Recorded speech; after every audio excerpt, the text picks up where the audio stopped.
Podemos agora entender por que a luta entre a Rússia e o Ocidente sobre a Ucrânia tem uma importância global tão grande. É um conflito de visões. A OTAN assume que o resultado determinará o destino de sua ideologia central, a saber, a crença de que a expansão dos valores liberais levará à paz e prosperidade globais. Desde o colapso da União Soviética, essa se tornou a crença definidora e a missão central da OTAN. Os BRICS também assumem que o resultado desta guerra determinará o destino de sua ideologia central, a crença de que a diversidade cultural e política é fundamental para a paz e prosperidade globais. Sua crença definidora e missão central residem cada vez mais na institucionalização da multipolaridade civilizacional. Eu argumento que a multipolaridade civilizacional, que chamo de ideologia dos BRICS, é mais sofisticada do que a maioria dos analistas supõe, já que ela empresta muito do conceito de democracia soberana que a Rússia tem perseguido internamente desde o início dos anos 2000.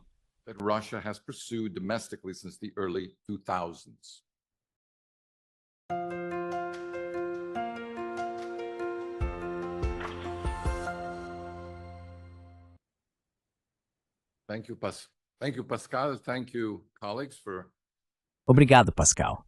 Obrigado, colegas, por virem e ouvirem nossos esforços na Wisdom. Eu modifiquei um pouco minhas observações. Elas não tratam muito especificamente da Ucrânia, mas espero que acrescentem algo ao contexto mais amplo. Agora estão intituladas Neutralidade, Segurança e Realismo Civilizacional, um enigma com lições para a Rússia e a Ucrânia.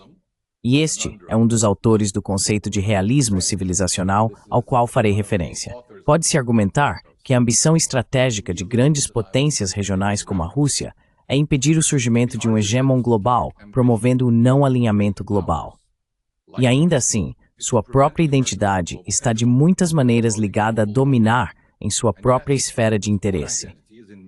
Um Estado civilizacional autoproclamado como a Rússia ou qualquer outro pode definir sua esfera de interesse de uma maneira que não seja ameaçadora para os outros?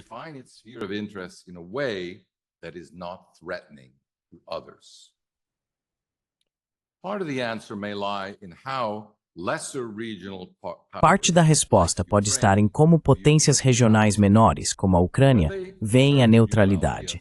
Quando recorrem à neutralidade como estratégia de segurança, esses estados enfrentam uma escolha difícil. A neutralidade passiva permite que sirvam como uma zona de amortecimento, onde potências rivais podem se desengajar, pelo menos temporariamente. Ou podem adotar uma neutralidade assertiva e jogar potências rivais umas contra as outras, mudando constantemente de aliança. Ambas as estratégias fortalecem a autonomia política nacional, um atributo essencial, eu diria, da soberania. Mas a neutralidade passiva ou assertiva é compatível com estruturas de aliança ocidentais como a OTAN e a UE. Como vimos no caso da Hungria, Eslováquia e Turquia, muitos veem a neutralidade como sendo contrária aos valores da aliança e, portanto, uma ameaça potencial a eles.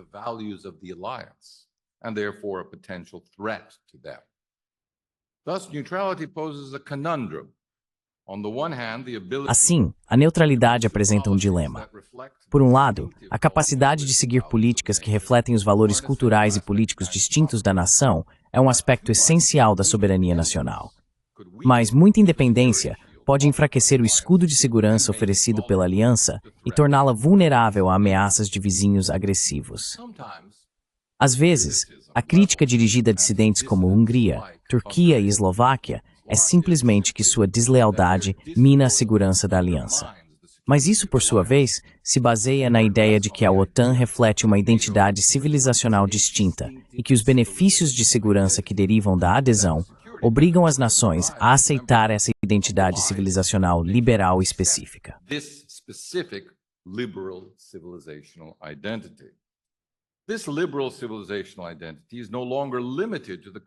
Essa identidade civilizacional liberal não está mais limitada aos limites culturais da Europa.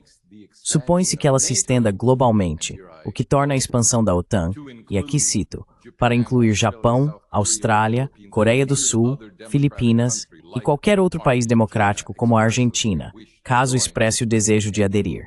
Fim de citação. Como sugerido em uma carta aberta recente assinada por mais de 100 ex e atuais oficiais políticos e militares, isso representa a reencarnação de fato do que Francis Fukuyama uma vez chamou de fim da história. Enquanto isso, os países do BRICS estão promovendo uma visão muito diferente da relação entre soberania e segurança, uma que oferece mais espaço para neutralidade política e de valores.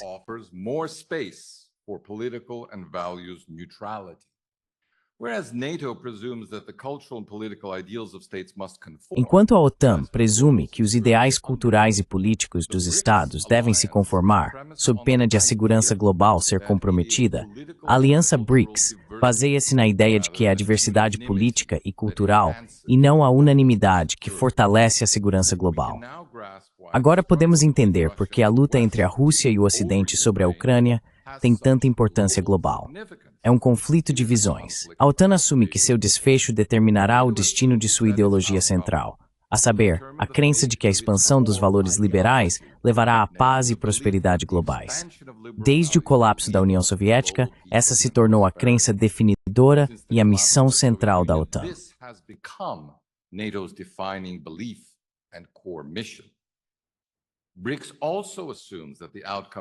Os BRICS também assumem que o resultado desta guerra determinará o destino de sua ideologia central, a crença de que a diversidade cultural e política são fundamentais para a paz e prosperidade globais. Sua crença definidora e missão central refletem cada vez mais a institucionalização da multipolaridade civilizacional. Eu argumento que a multipolaridade civilizacional, que chamo de ideologia dos BRICS, é mais sofisticada do que a maioria dos analistas supõe, já que ela empresta muito do conceito de democracia soberana que a Rússia tem perseguido internamente desde o início dos anos 2000. Inicialmente, não havia um componente de política externa na democracia soberana, já que a Rússia estava comprometida naquele momento com a integração ao Ocidente.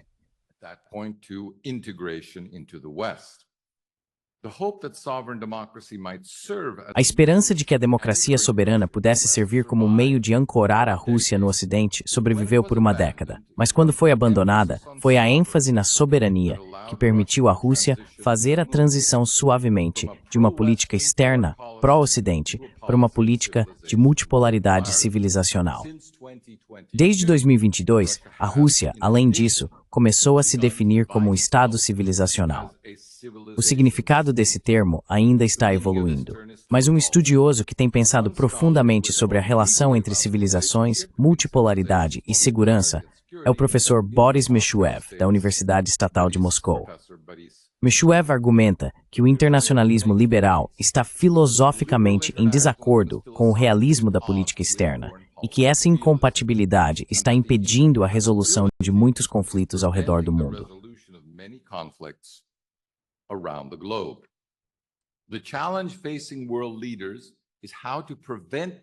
O desafio enfrentado pelos líderes mundiais é como evitar que essa tensão escale para um conflito que consuma todo o globo. Meshuev sugere que existe um quadro dentro do qual esse conflito não precisa se tornar existencial. Ele chama esse quadro de realismo civilizacional. Os realistas civilizacionais acreditam que o atual sistema internacional não sobreviverá ao choque entre um liberalismo que justifica o uso da força para fazer os Estados se submeterem a um quadro moral universal e um realismo que justifica o uso da força para garantir a sobrevivência de cada Estado individual. Ambas as visões levam a conflitos que persistem, se aprofundam e eventualmente cruzam as fronteiras nacionais. O liberalismo, portanto, deve se reconceber como uma voz entre muitas, em vez de única voz legítima, stuffed in you.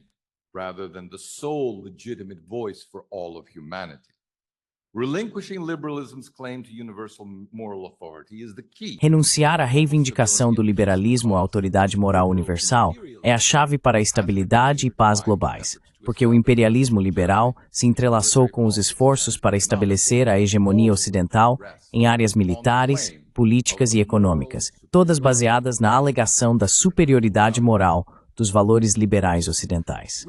O realismo também deve ser reconcebido para que a soberania e o poder não sirvam mais como justificativas morais absolutas para as ações dos Estados. Em vez disso, Um sistema estatal recém-concebido deve adotar a premissa filosófica da multipolaridade, na qual a neutralidade de valores é o summum bonum, e assim, mesmo países com sistemas de valores incompatíveis devem aprender a coexistir. Quão plausível é tal transformação?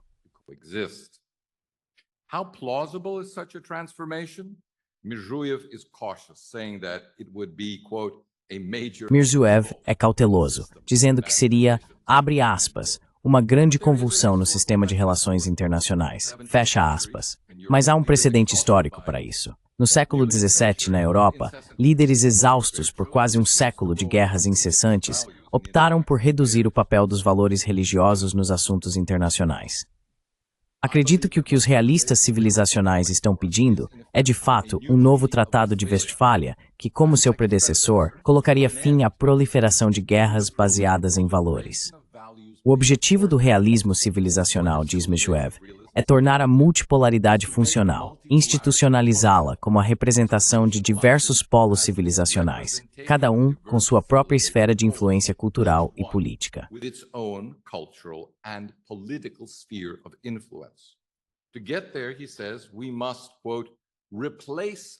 Para chegar lá, ele diz, devemos, aspas, substituir a linguagem política dominante das relações internacionais. Fecha aspas.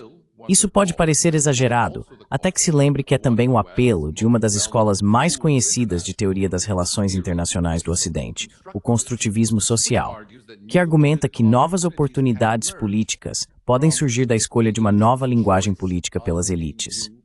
Portanto, substituir a linguagem política dominante pode começar diagnosticando nosso mal-estar global como decorrente da fragmentação e sugerindo um novo discurso político que vislumbre uma sociedade global enraizada em ideais comuns, identidades e significados compartilhados, evitando assim as armadilhas do liberalismo e do realismo, ambos os quais levam ao pensamento binário.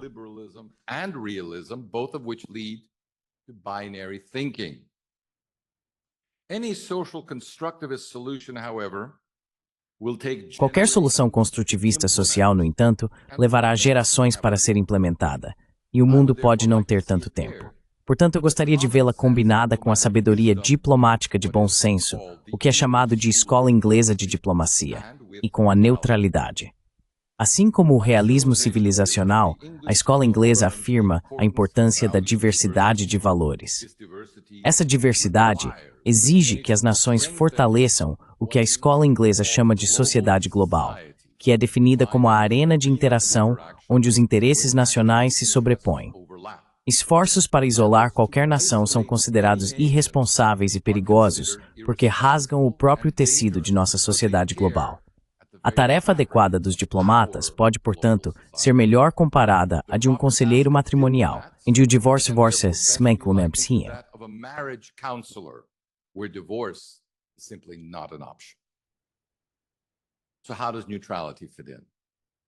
Como a neutralidade se encaixa nisso? Acredito que a neutralidade, especialmente em relação aos valores, se encaixa bem na estrutura do realismo civilizacional. Como sugeri anteriormente, a neutralidade é um conceito problemático. Na medida em que promove valores nacionais, culturais e políticos distintos, pode potencialmente tornar as nações menos seguras. A soberania política e de valores, a independência de fato, estão sempre em tensão com a segurança nacional. Mas, como a escola inglesa gosta de apontar, o sistema moderno de Estados-nação deve muito à ideia de que, em uma sociedade saudável, os valores religiosos não devem apenas ser mantidos separados da política, mas também rivalizar com ela em importância.